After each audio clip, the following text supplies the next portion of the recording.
No one made an offer. Her body was too big for them.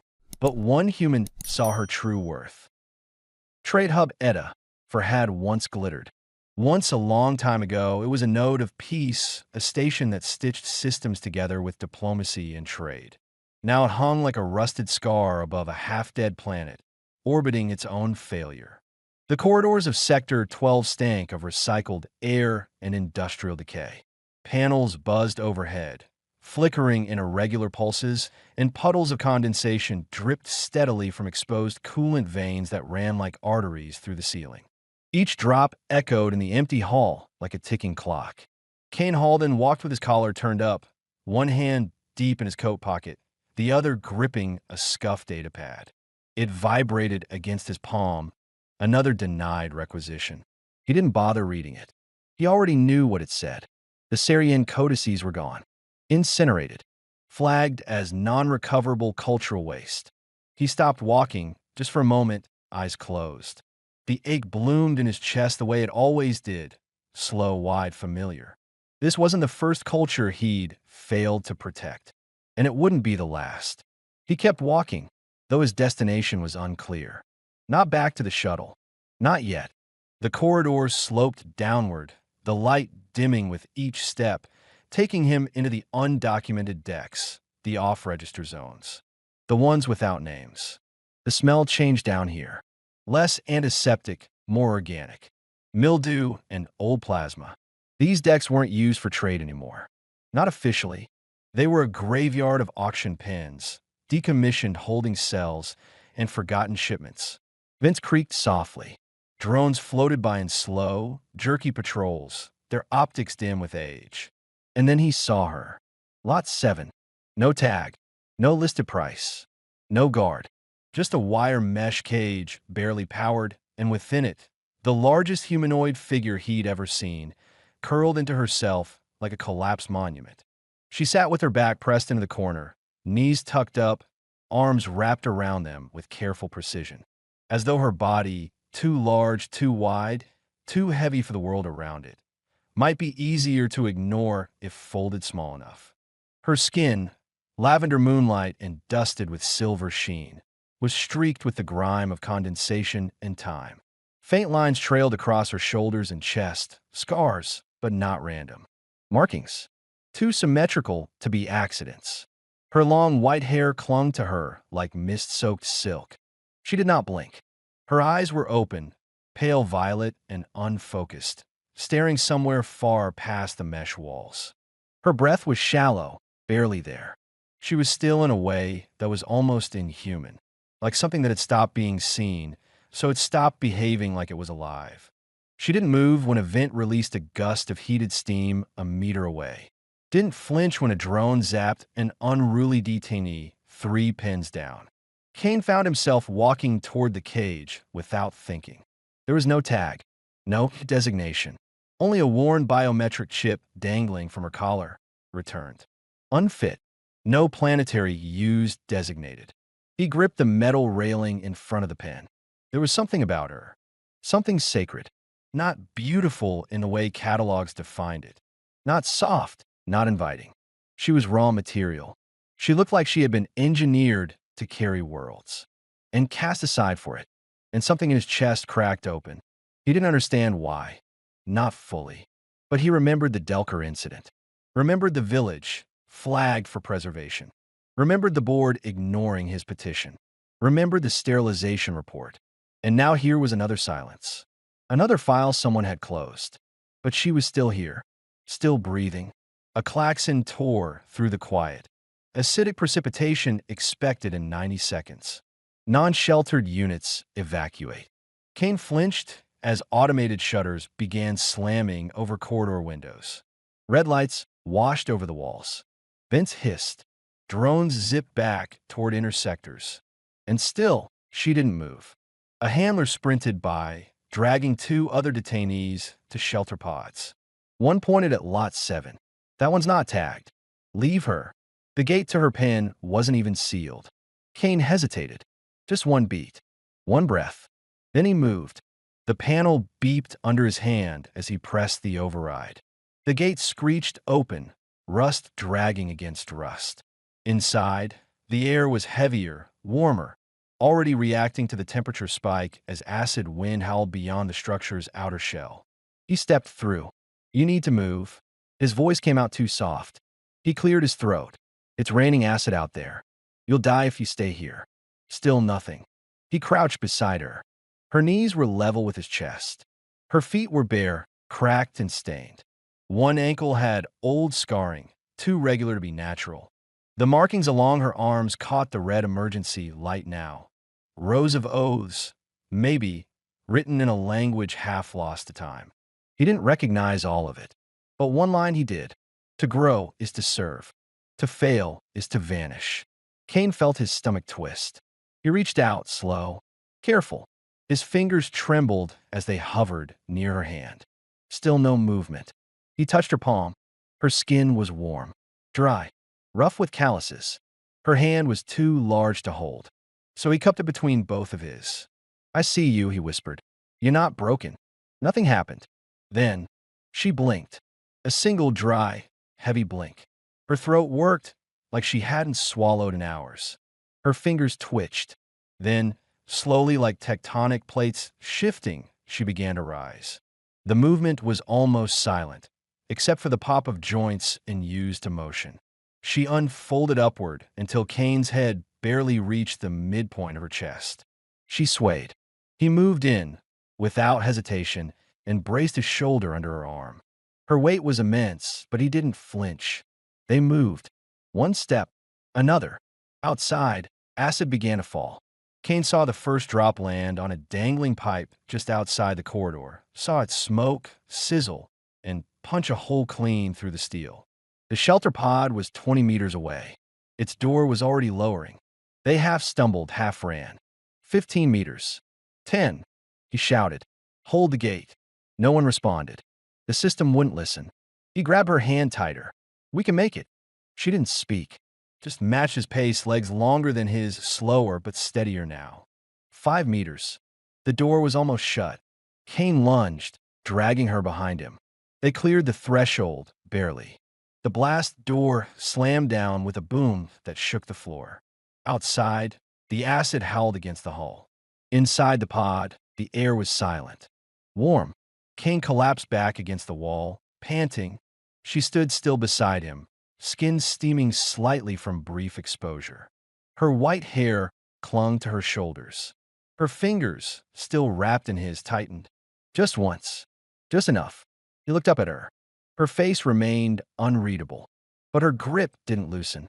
Outside, rain devoured the corridor in bubbling sheets. And inside that fragile shell of steel and silence, she held his hand like a lifeline, neither of them speaking, but neither of them letting go. The inside of the shelter pod smelled like plastic fatigue and old coolant.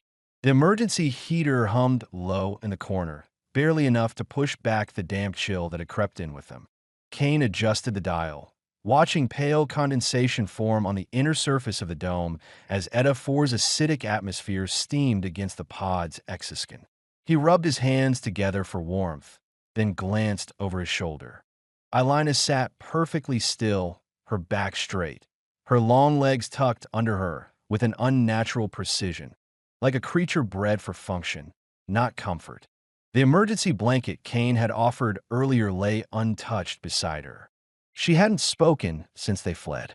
Her pale eyes drifted across the pod's dim interior, registering every wire and vent like potential threats. She blinked less than he did, breathed quieter, and even seated, she made the space feel small. Kane crouched by the pod supply bin. Rations, water packs, biogel. He ran his fingers over the labels, then pulled out 2 foil-sealed meals, protein mash, base form starch, and set them on the heater. "I found food," he said, not expecting a response. She didn't look at him. A long silence passed. He opened one of the packets and handed it to her. She stared at it like it might contain a weapon. "It's not poisoned," he said gently. "Military issue. Boring as hell, but keeps you upright." Ilina reached for it. Her fingers brushed his. Cold. Precise. She didn't say thank you, but he noticed the subtle shift in her shoulders as she brought the packet closer. He watched her sniff it before taking the smallest bite, jaw moving mechanically. Her face gave away nothing. Kane sat across from her, leaning back against the curved wall of the pod. His own packet steamed in his hands.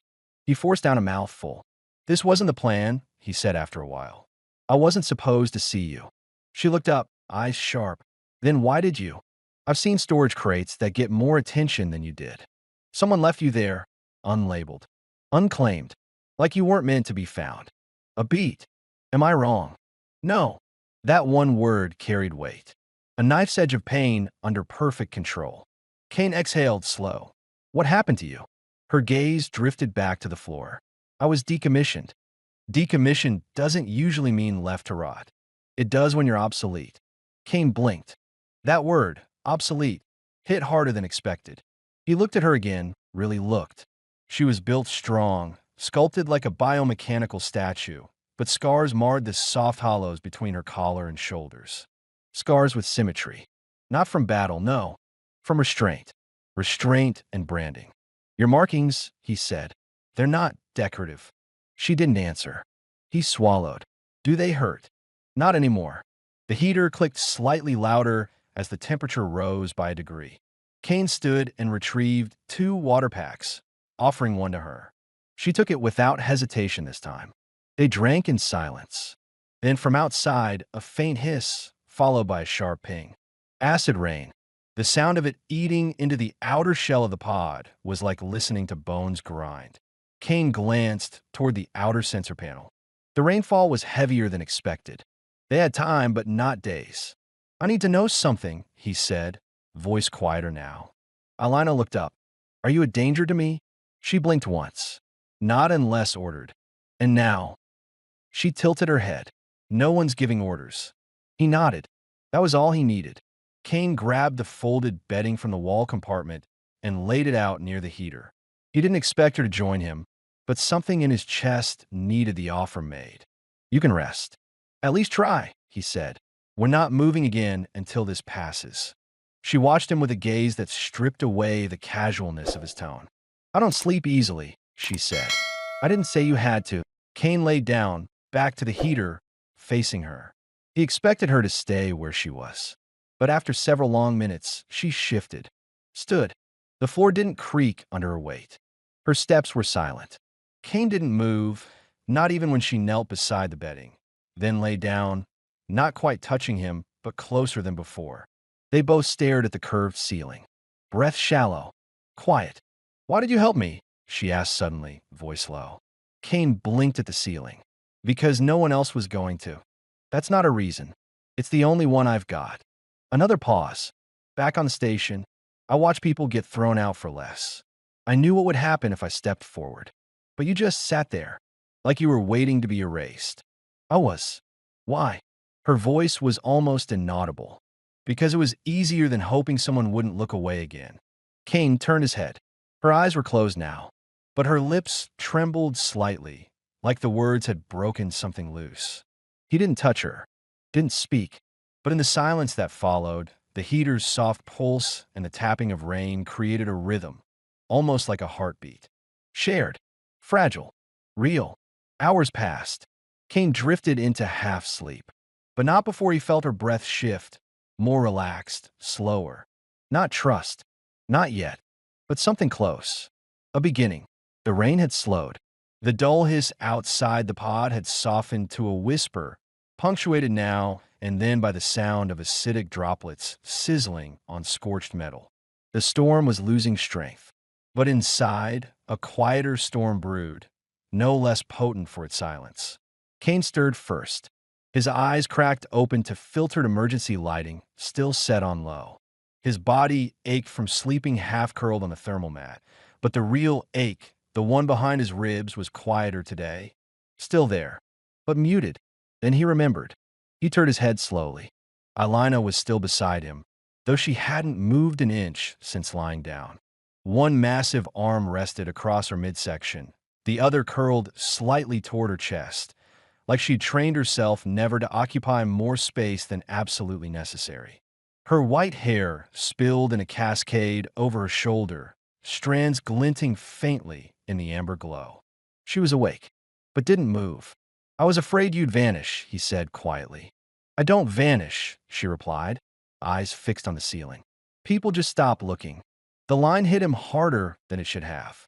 Kane sat up, rubbing the back of his neck. The air inside the pod had grown warmer overnight, but Ilina's skin still held that cool, subterranean pallor. It wasn't just her biology. She was starved for something deeper than food. "I can check the external readouts," he said. "Rain's almost done, but we shouldn't move too fast." "Why?" "You've been malnourished, underslept, and untreated for what, months?" "Years." He glanced over. "Your body might not show it yet, but you're running on survival programming. That breaks hard when it breaks." Her jaw tightened, but she said nothing. He rose and pulled 2 more ration packs from the bin. Heated them, handed one over. This time, she didn't hesitate. She opened the pack with practiced movements, took the first few bites like a machine, but then paused. Midway through, her hand slowed. Kane watched her throat flex as she swallowed, eyes blinking too fast. He didn't say anything, just waited. Finally, she whispered, "It's warm." Kane nodded. "Yeah, makes a difference." A beat passed. Then she added, "I forgot what that felt like." The room held its breath with her. Ilina set the half-empty pack down, as if startled by her own words. Kane didn't press. Instead, he retrieved the first aid kit from the wall panel and knelt beside her. "Let me see your wrists." She hesitated. "The scan caught old restraint scoring," he explained. "Some of it's still inflamed. I don't need medical care." "Maybe not, but you deserve it." That froze her, like the sentence hadn't fit in her world before. After a long moment, she extended one arm. The skin was silver lavender, the texture smooth but interrupted by faint ridges, old scar tissue, likely from high-gravity compression bindings. Kane's hands moved with care, cleaning and applying synth gel. He didn't comment, didn't flinch. When he looked up, she was watching him. "You're not afraid of me," she said. "No, you should be. I'm more afraid of forgetting people like you exist." That struck something. Her gaze dropped. Kane finished dressing the other wrist, then leaned back. "You have a name?" There was a pause. "Lot 7, she said. "No, that's what they called you." "What's yours?" She looked away. "I was never given one." "Then pick one." "I don't know how." He smiled gently. "That's okay. Names don't fix everything, but they mean something." He nodded. "They do." She looked at him then, fully, like she was trying to decide whether he was real or part of some elaborate cruelty she hadn't yet detected. After a moment, she asked, "What's yours?"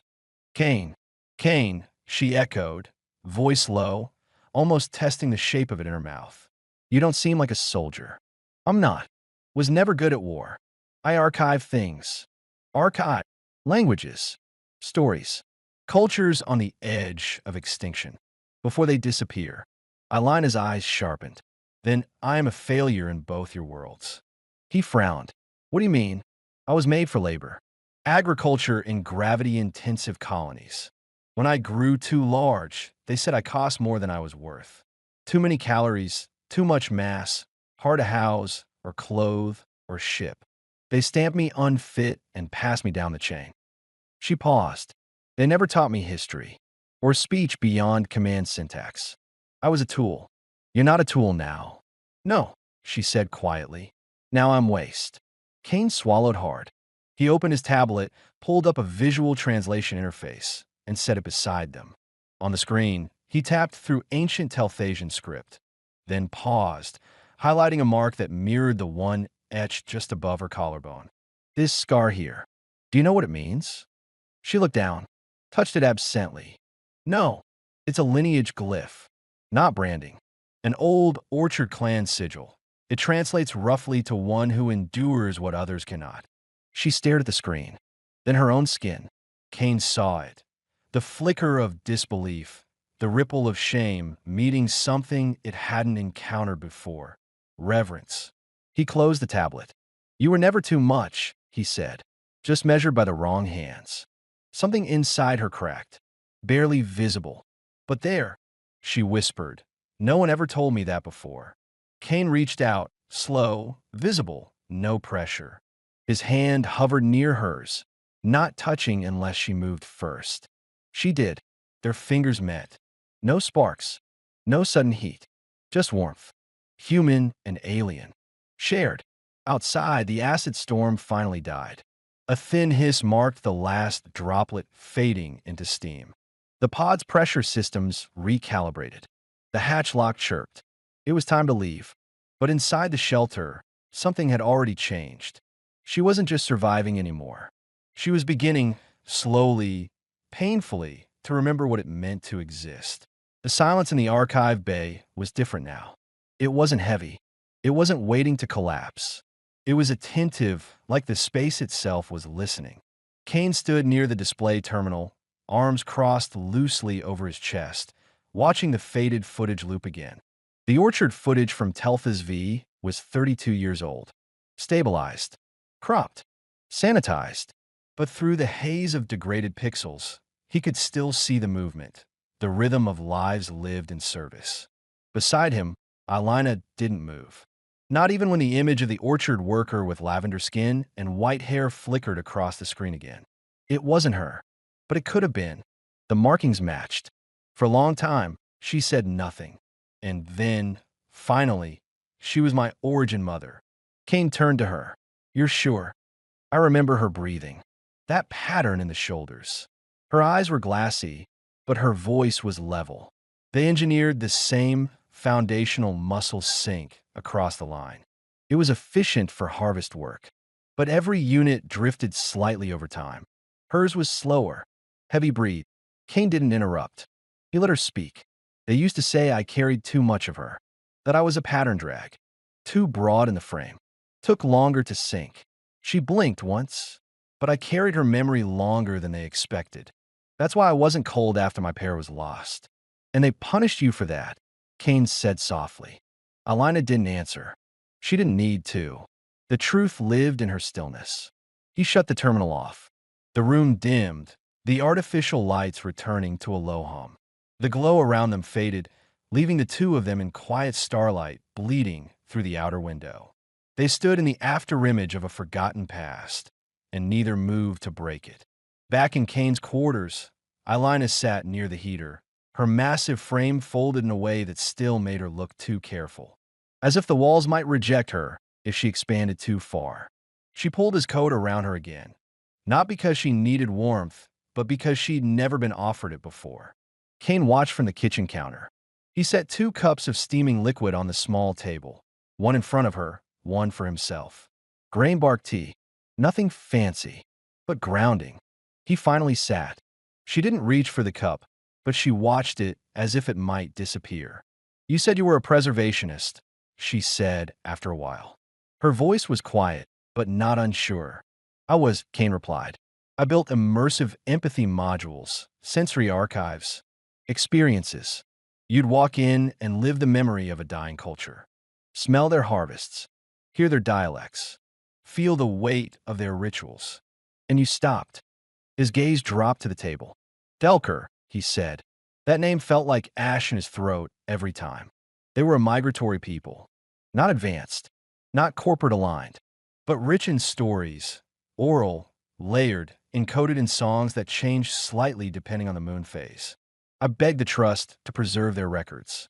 I even offered to build the simulation free. He took a slow breath. They said no. Said there was insufficient cultural value for replication.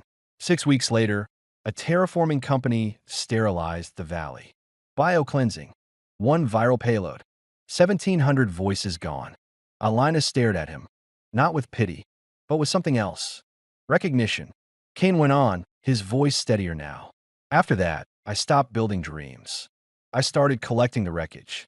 Real things. Objects. Names. I figured, if no one would feel it, I'd at least make sure someone remembered it. You remembered me, Alina said. Kane looked up. She wasn't smiling exactly, but there was warmth behind her eyes now. She lifted the teacup slowly, hands precise, movements measured. I'd forgotten how to want, she said. Forgotten what anything other than silence felt like. But when you said I wasn't broken, she paused. looked down at her hands. I felt like I was waking up inside my own skin again. Kane exhaled quietly. He didn't answer right away. Instead, he reached into the small locker behind him and brought out a wrapped cloth bundle. He unfolded it carefully, revealing a series of polymer tablets, etched with symbols and codes. He slid one across the table. This was from a decommissioned Telthasian relay node. It's a partial labor song, encoded in light sequence glyphs. I thought it was noise at first, but I think it matches your shoulder script. Alina took the slate and studied it. Her thumb traced the raised lines. The translation started to hum quietly beneath her breath, a kind of chant, not in words but rhythm. She didn't realize she was doing it until Kane leaned forward, wide-eyed. "That's it," he said. "That's the cadence. You remember it." Her brow furrowed. "It's not memory. It's inheritance." Kane smiled. "Then that means it's still alive." A long pause. Then, without looking at him, she asked, "Why did you help me?" Kane considered that for a moment. "You were still breathing," he said, "and no one was looking." She looked up, gaze locked to his. "And that was enough?" "No," he admitted. "It was never enough. But I wanted it to be different this time." Alina looked away, jaw flexing. Something inside her was loosening, slowly, steadily. Her body hadn't changed, but her posture had. She was less curled, less guarded. Then suddenly she stood. "I need to clean," she said. Kane blinked. "You don't have to." "I wasn't asking for permission." He almost laughed, but didn't. Instead, he handed her a spare towel and pointed to the washing alcove, small but private. She took it without a word. He heard the water cycle begin a few seconds later. A quiet hiss. Steam. The scent of activated cleansers. And for the first time since she'd entered his life, he realized what trust actually looked like. It wasn't her hand in his. It was her turning her back, stepping into his space, and believing he wouldn't follow. When she returned, her skin glowed faintly, the silver lavender now clearer under the dim cabin light. Her white hair, damp and untied, trailed down her spine. She looked like something sculpted, then set loose. Vast. Real. He had given her privacy, and she had given it back as something unspoken but understood. She stood in front of the sleeping cot. It wasn't sized for her. Her knees would hang off the end. Her shoulders would barely fit. He gestured toward it anyway. "It's not ideal, but I can manage." She lowered herself slowly, lying on her side. Curled, but less tightly than before. Kane shut down the overheads and let the ambient lighting fade to a soft hum. Neither spoke for a while. But then, in the dark, Ilina's voice broke through, quiet and bare. "They said I was too large for companionship, too inconvenient for affection, that my structure would intimidate softer species, that I was made for tasks, not connection." She inhaled. "I believe them." Kane, lying on the floor just beneath the heater vent, turned toward her silhouette. "I don't." Silence. Then, just above a whisper, "Good." And in the half-light of a cabin orbiting a forgotten station, two people who had been shaped by systems that erased memory finally began to write something new on their own terms. Together. The sky above Etta, for had cleared into a sickly amber, the kind of filtered light that never quite touched the skin. Kane stood outside the pod, surveying the path down the ridge. The ground was still slick with chemical runoff, but the worst of the storm had passed. The lowlands shimmered with boiling puddles and fractured terrain. No sign of pursuit, but no safety either. Inside the pod, Alina sat against the wall, her knees drawn up, long arms wrapped loosely around them. She watched Kane through the semi-transparent shell, her face unreadable. They hadn't spoken much since the previous night, but something had shifted. Kane felt it in the quiet. Not distance, but gravity. He stepped back into the pod and resealed the hatch. "We have maybe 6 hours before the locator ping resets," he said. "After that, we move." Alina nodded. "You'll need energy for the climb. There's one more ration, half mine, half yours." He held out the pack. She took it, split it evenly, and passed the other half back without a word. They ate facing each other, knees nearly touching, silence shared but not heavy. Kane's gaze lingered on the glyph above her collarbone. She caught it. You still stare. I look, he said. There's a difference. What do you see? He didn't answer immediately. I see someone trying not to break. A pause. Then, trying not to be seen breaking. She looked down at her hands, flexed her fingers like they weren't hers. I was trained not to cry, she said quietly. Tears were flagged in behavior reports. Emotional leakage was cause for isolation protocols. I learned to disassociate, to hold still, to wait for it to pass. And did it? No, she looked up. But the waiting became easier than hope. Kane leaned back, swallowing the sharp knot behind his throat. You're not a report, he said, and you don't need to wait anymore. That hung between them. Then, softly, she asked, why do you care what happens to me? Kane hesitated. He wanted to say something noble, something simple, but nothing fit. Instead, he said, because I've seen what happens when no one does. Her eyes flicked toward him, sharper now. You lost someone. He nodded once. A brother. Years ago. A refugee intake gone wrong. Wrong port, wrong name, wrong place in line. No one noticed he was gone until it didn't matter anymore. I'm sorry, she said. I'm sorry too. I stopped looking for people like him after that. He looked at her now. Until I saw you. The pod fell quiet again, but the stillness was alive. Tension coiled tight between them. You told me to choose a name, she said suddenly. I think I have one. Kane straightened. Yeah. She nodded slowly. Alina. It was a word buried in a systems menu I once accessed by accident. It meant held in reserve or kept safe. That suits you, Kane said. But you don't have to be kept anymore. A long breath passed between them. Then, barely audible, she said, would you touch me? Kane's heart jumped. He met her gaze. Alina, are you sure? I'm not, she admitted. But I want to know what it feels like when it isn't taken. He moved carefully, letting her see every motion. He sat beside her, their knees touching now, and reached out. His fingers brushed her hand. She didn't pull away. When she looked at him, there was something new in her eyes. Uncertainty, yes, but not fear. Curiosity, longing, permission. He touched her cheek just barely. Her skin was cooler than his, but warming slowly. She closed her eyes, leaning into it like someone learning gravity. He spoke softly. This is yours to control. You say stop, I stop. I know, she said. That's why I asked. A pause. Then she leaned forward. The kiss was hesitant. No sudden heat. No fire. Just quiet contact, slow and human. Kane didn't push. Alina's hands hovered, then settled lightly on his chest. He felt the strength behind them, the impossible potential. But she held still, like she was afraid even tenderness could shatter. When the kiss broke, she stayed close, forehead resting against his. I don't understand this, she whispered. What it means. What it changes. Kane nodded. You don't have to. Not yet. I feel like I'm coming apart. He smiled gently.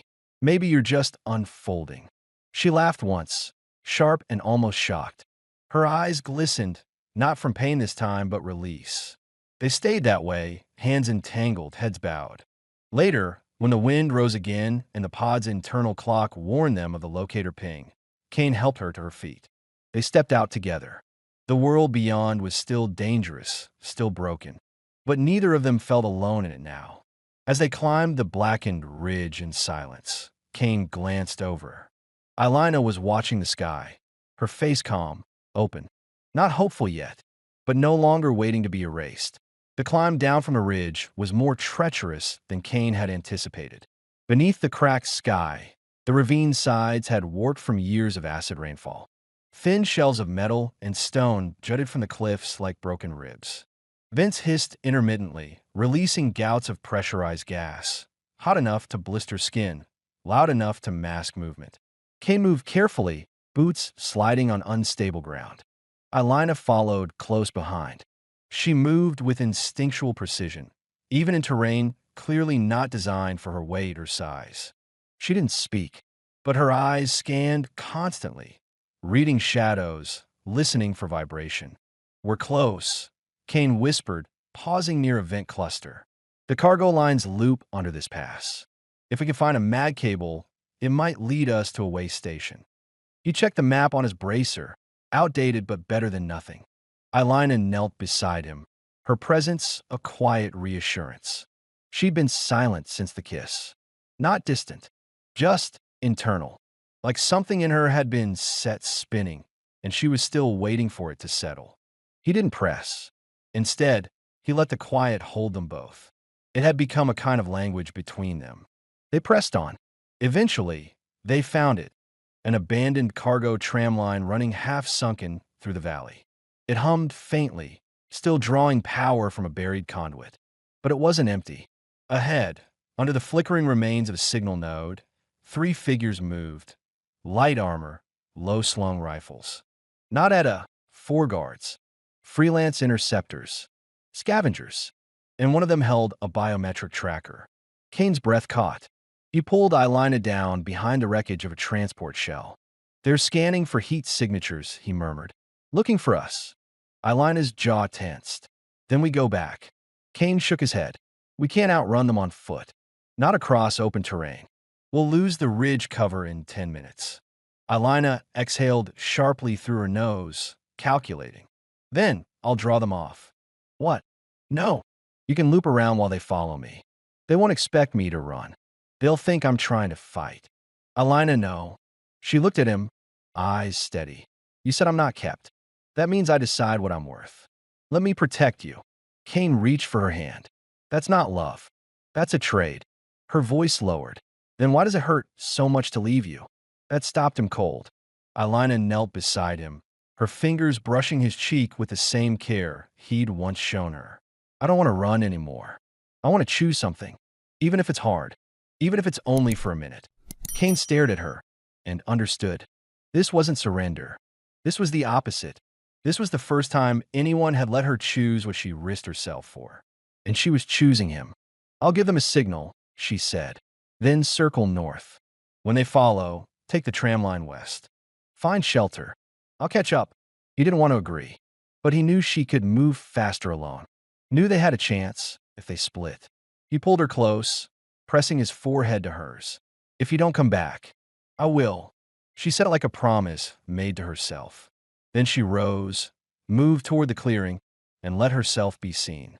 Kane didn't breathe as the scavengers spotted her. "There," one shouted. 2 gave chase. 1 stayed behind to guard the path.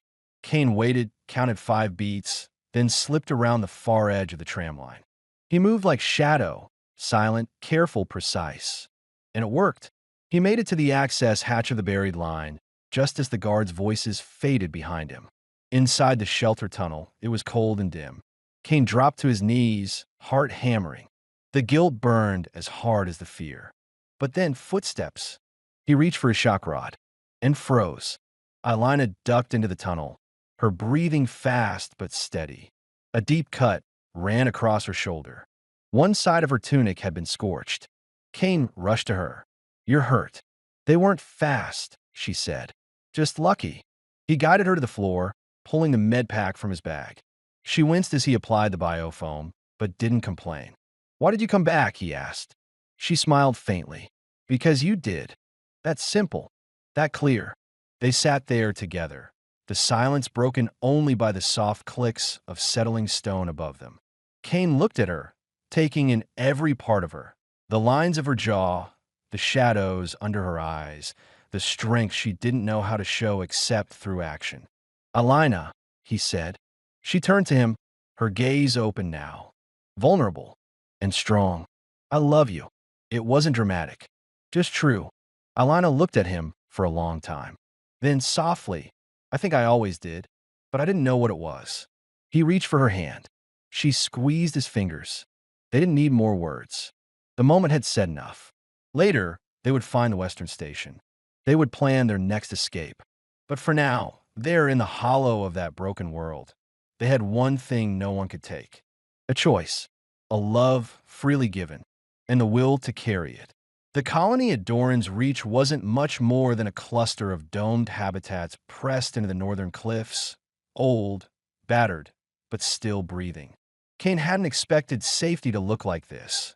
Scuffed panels, hand-welded seams, and children laughing in oxygen masks.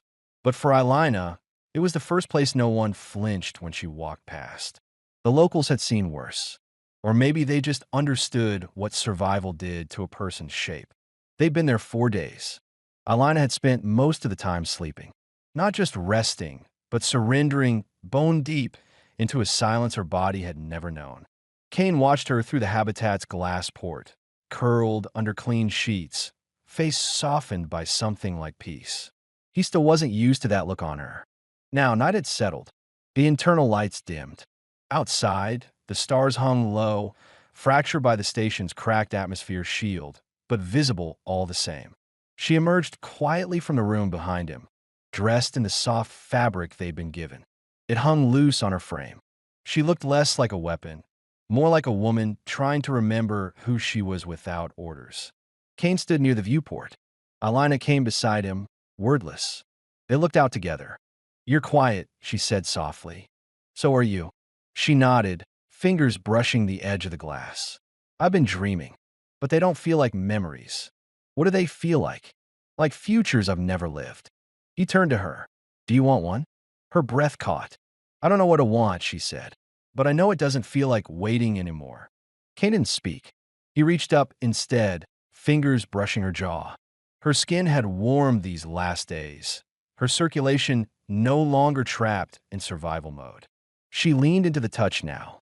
No hesitation, no watching the door. He stepped closer. Her hands found his chest, palms flat, breathing syncing with his. "I was never touched like this," she said. "I won't take anything from you." "I know," she whispered. "That's why I want to give it." He froze. Not out of fear, but reverence. The way her voice broke on that last word wasn't hunger. It was offering. Not possession, not performance, but choice. She was standing now, the full scope of her size dwarfing him as she rose like dusk eclipsing a window. The dim light caught on the curves of her pale lavender skin, and for a breathless moment, Kane couldn't move.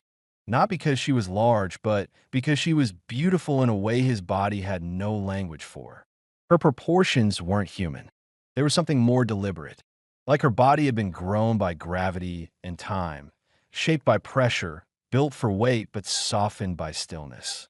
She stepped closer, bare feet silent on the padded floor, and he tilted his head back instinctively just to meet her gaze. Her white hair spilled over her shoulders like a waterfall, catching in the glow of the low lights, and her chest rose and fell with slow, steady breaths. She was so close now that he could feel the heat coming off her skin, like a living star. "I don't want to be looked at," she said quietly. "I want to be known." Kane reached up slowly, one hand to her hip, the other to her rib cage, fingers splaying across a field of faint, bioluminescent markings that shimmered beneath her skin. The movement made her breathe in sharply, not in fear, but in the raw, unfamiliar ache of being touched with care. "You're more than I know how to deserve," he whispered. She knelt, not clumsily, not to shrink. She moved with precision, fluid and deliberate, until her eyes were level with his and her vast shoulders framed him in a shelter of bone and muscle. Her hand found the back of his neck, gentle and wide, like it had never been allowed to be soft before. She leaned in, not to dominate, but to offer proximity. She brushed her temple to his. Her skin was warm, so warm. Kane exhaled a shudder breath. She made him feel small, yes, but never lesser. Never prey. She didn't devour. She cradled. Her touch wasn't a storm. It was gravity. He raised his hands to her face, tracing the scar marks on her jaw. She turned into it, eyes fluttering closed, and for the first time, he understood what she'd meant by silence. This was her language. Not words, not declarations, but presence. And then, slowly, she shifted forward, lifting him slightly without strain until his back met the padded wall of their berth. She straddled his lap, her size enveloping him completely, knees on either side of his hips like cathedral arches. He made no move to stop her. There was nothing to stop. She wasn't taking, she was joining. She paused, waiting, for breath, for doubt, for a signal that this was too much. But Kane didn't falter. He touched her face again, thumb brushing the base of one bioluminescent marking. Stay, he said softly. Her lips parted, not in speech, but in exhale. And then she kissed him, full, slow, warm. It was not neat. It wasn't practiced. It was raw and trembling and real. Her lips tasted like cool water, her skin like mineral heat. He felt her tremble, just once, when he pressed his palm to her lower back. A tremble like an old wall cracking. She made a sound, half moan, half breath, and Kane answered it with his hands, his chest, the bend of his neck. He let her fold around him, and she let herself do it, trusting her size, her heat, her body, her want. There was reverence in the way he touched her. There was worship in the way she held him. And when she finally moved against him, slow and careful, he gasped, not from shock, but from how inevitable it felt. Like gravity, like time, her rhythm was cautious, her breath tight. Not because she was unsure, but because she cared. She moved like a being afraid to break something sacred. And he let her. His hands didn't guide her, they followed her. Over her back, her thighs, the soft curve of her shoulder. He marveled at her, the way her body curved like starlight around him, how she dwarfed him, protected him, welcomed him in the same motion. Neither of them rushed. There was no need. This wasn't desperation. It was translation. Flesh as language. Motion as memory. Every slow shift was a sentence. Every breath, a word. When the tension finally crested, when both of them gasped into the hollow of each other's mouths, it wasn't a conquest. It was arrival. Mutual. Whole. And afterward, silent, wrapped in one another's heat, Kane kissed the inside of her wrist. Just once. She rested her forehead against his. I didn't know, she whispered. What? That I could feel wanted. Like this. He held her tighter. You were never too much, he said. The world just wasn't ready for your full weight. And in that moment, curled around him like the moon, cupping the earth, Ilina believed him. The sun at Doran's reach wasn't real, not exactly. It rose through the colony's high-altitude shield as a filtered amber glow, refracted through layers of dust and condensation. Still, it warmed the skin. It made the greenhouse petals open, and it made Kane's breath slow when he stepped outside that morning. Ilina was already waiting. She sat at the edge of the upper garden, her silhouette cast wide across the slope. Larger than life as always, but calm now. No armor, no tension, just her. Legs folded, spine long, hair glowing white in the sunrise. A cup cradled in her hands. Kane approached from behind, the crunch of his boots softened by moss that had no business thriving this far north. He didn't speak yet, just looked. Her back rose with breath. Slow, purposeful. She was learning how to exist, and he loved watching it happen. You're awake early, he said. She turned her head, just slightly. Her eyes were softer than usual, lips curved in something almost shy. I couldn't sleep, she replied. There's a sound, a rhythm. Kane settled beside her, one hand grazing her back. From the wind? No. She touched her stomach, delicately, almost reverently. From here? His heart paused. She didn't look at him. Not at first. Just pressed her palm to the gentle curve that hadn't been there before. Kane stared, then swallowed. Ilina, I thought it was malfunction. Residual nerve fire. But I scanned twice. And her voice lowered. There's a pulse. Two, actually. One is mine. The other is not. A beat of silence passed, heavy but not cold. Kane reached out. Slowly. She took his hand and laid it over hers. His fingers brushed the firm curve of her abdomen, barely raised but unmistakable. And beneath it, he felt it. The flicker. He exhaled sharply. Ilina turned her face to him then, and he saw something new in her. Not fear, not confusion. Stillness. I don't know what kind of life this will be, she said. What the child will look like. Or what this world will do to them. But I know this. It's not a defect. It's not a threat. Kane's throat tightened. No, he said. It's a beginning. They sat like that for a long time, watching the light crawl slowly over the red cliffs. Children played somewhere behind them, laughing in languages neither of them spoke. The colony stirred, but nothing disturbed that moment. He leaned over, kissed her temple. She closed her eyes. I'm scared, she admitted. I am too, he said. She smiled. Good. They stayed there, hand on hand, pulse to pulse. The morning passed, and the world did not end.